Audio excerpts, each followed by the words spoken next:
E aí pessoal, boa tarde para vocês.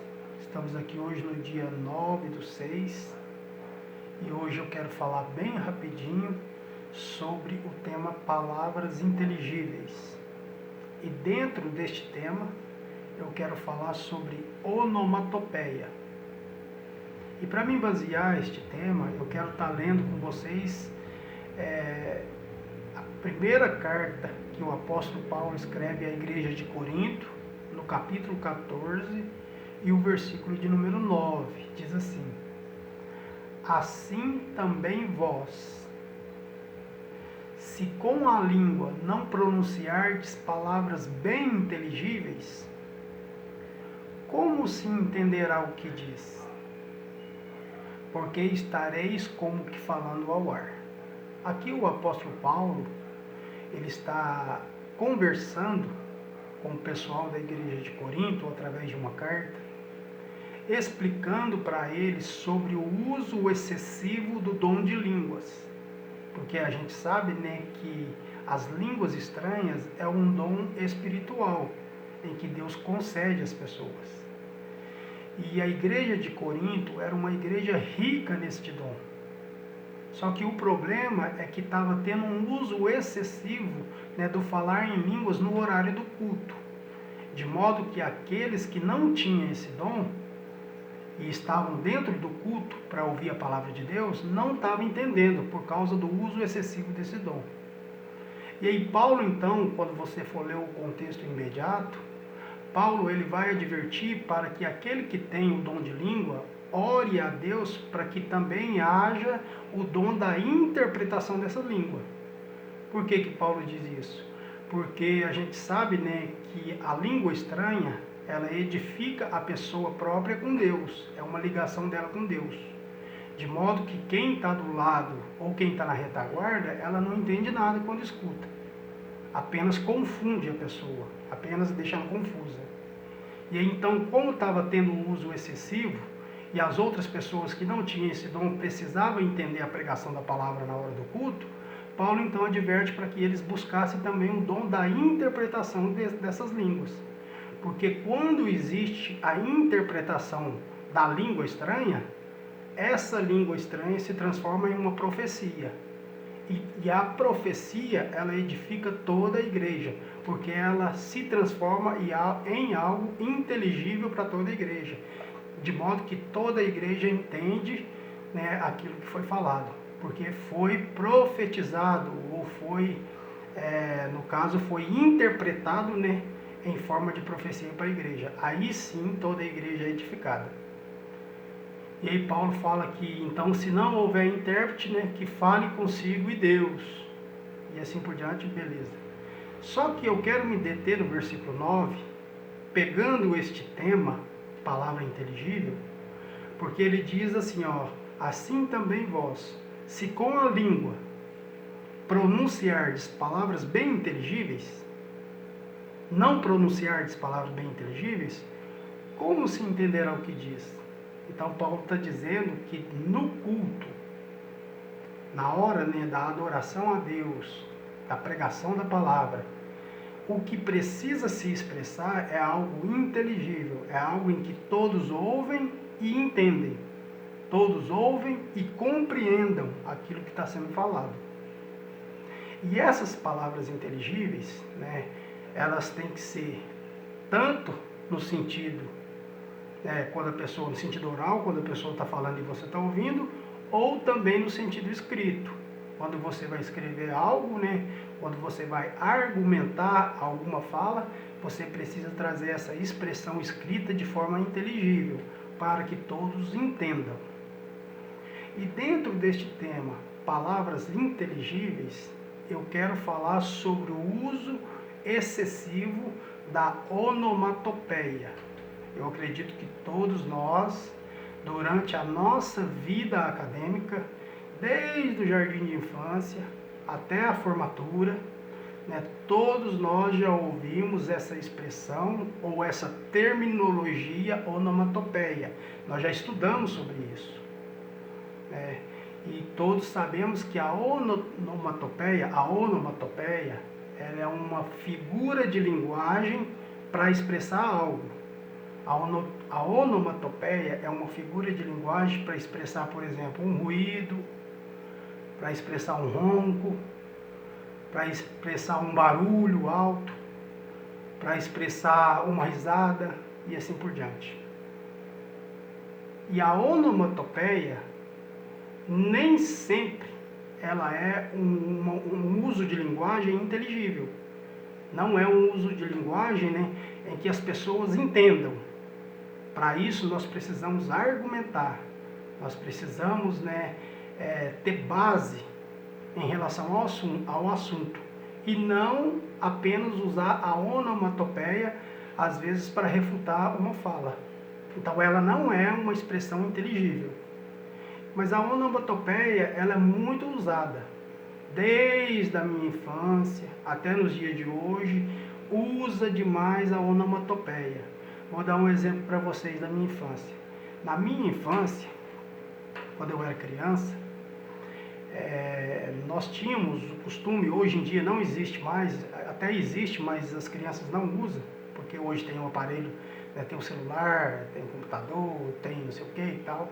Mas na minha época não tinha essas coisas. Não tinha computador, não tinha internet, tal.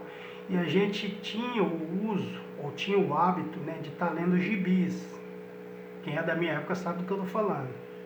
Né, o gibizinho da Turma da Mônica, gibizinho do Chico Bento, gibizinho de super-heróis como Superman e Batman. Tinha também gibi de faroeste, velho oeste, assim por diante e tal.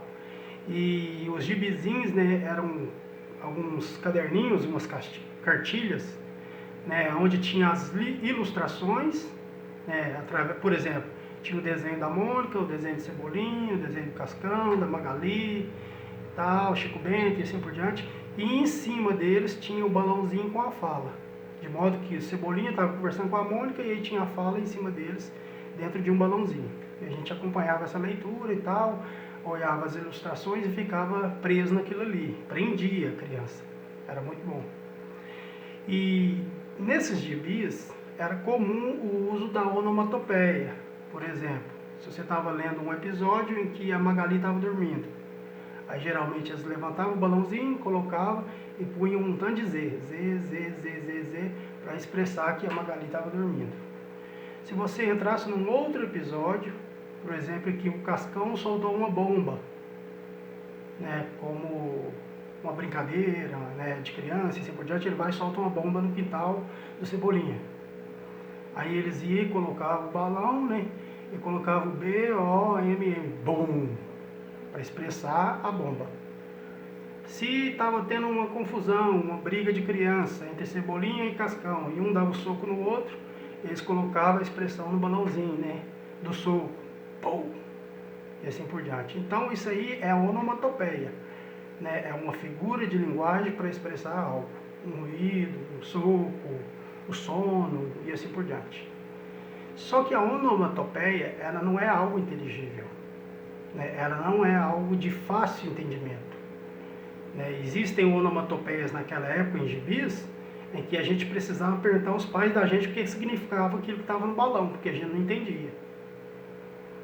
E nos dias de hoje, existe muita onomatopeia, principalmente nas redes sociais, né, em grupos de WhatsApp, em grupos no Instagram, né, em Facebook, né, grupos de estudos, né, onde as pessoas que são formados ali, ou até que não são formados e fazem parte do grupo, né, começa a entrar em algum assunto, né, dentro do tema, e aí eles começam a discutir sobre aquilo. E aí então existe o uso excessivo da onomatopeia dentro desses temas que estão sendo discutidos. E geralmente quem usa, né, a expressão da onomatopeia dentro de um assunto discutido no grupo são pessoas com argumentos vazios, são pessoas que não têm argumentos. Aí eles usam a onomatopeia, que é algo inteligível. Por exemplo, eu faço parte de um grupo chamado Grupo dos Teólogos.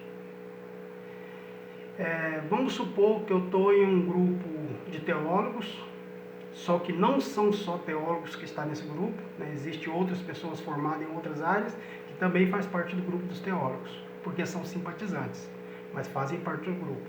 Aí vamos supor que eu estou nesse grupo de teólogos, onde existem várias pessoas, né, com várias formaturas, ou até sem formatura, mas que são simpatizantes e faz parte do grupo. Vamos supor que são um grupo de 1000 pessoas. E aí dentro desse grupo, hoje nós decidimos discutir sobre escatologia, né, que é o estudo dos últimos acontecimentos, principalmente, né, Apocalipse, Daniel, que vai discutir, né, sobre as coisas futuras, sobre o fim do mundo. Então a gente vai falar sobre escatologia. E dentro da escatologia, vamos supor que nós escolhemos falar sobre o arrebatamento da igreja. Aí eu vou trazer, né, o meu conceito, a minha linha de pensamento, né, o meu argumento em relação ao arrebatamento da igreja. Aí eu vou dizer que para mim o arrebatamento da igreja vai acontecer antes da grande tribulação. Aí eu trago a minha base bíblica e apresento para o grupo. E aí aquela outra pessoa que faz parte do grupo, talvez não é formada em teologia, talvez não é filósofo, talvez não tenha outra formação, mas gosta do assunto, está ali dentro do grupo. Aí ele vai querer tentar refutar aquilo que eu falei. Só que, porém, ele não tem argumento. Porém, ele não tem sustento teológico para confrontar aquilo que eu falei. Aí ele entra com a onomatopeia. Aí ele coloca kkkk, que é o símbolo da risada. Ou um RS, RS, RS, RS, que é o símbolo da crítica. Ou ele coloca um emoji rindo, criticando o que eu falei. Só que ele não trouxe uma refutação racional. Ele não trouxe uma refutação lógica. Ele apenas usou a figura da onomatopeia para refutar ou contradizer ou desprezar aquilo que eu falei. Então ele trouxe algo vazio. Ele não trouxe algo, né, inteligível para quem está vendo.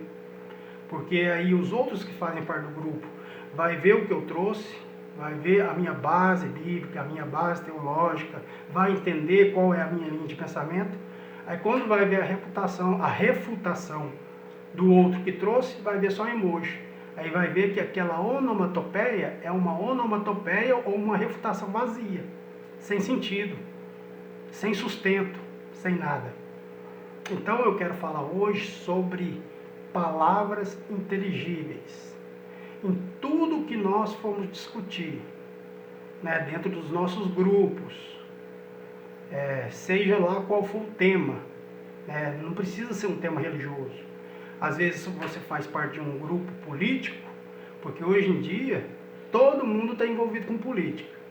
Mas se você for fazer um percentual de pessoas que entendem de política, é a minoria. Hoje em dia a gente vê todo mundo envolvido com política, mas quem entende de política são poucos.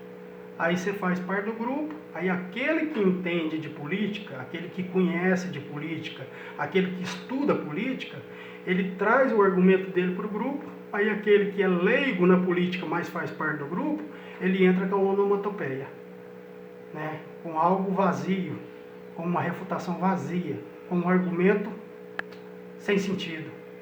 Aí quem vai ler, que também faz parte do grupo, vai ver que o camarada ali tem a base, tem a razão sim, ele traz algo racional, né?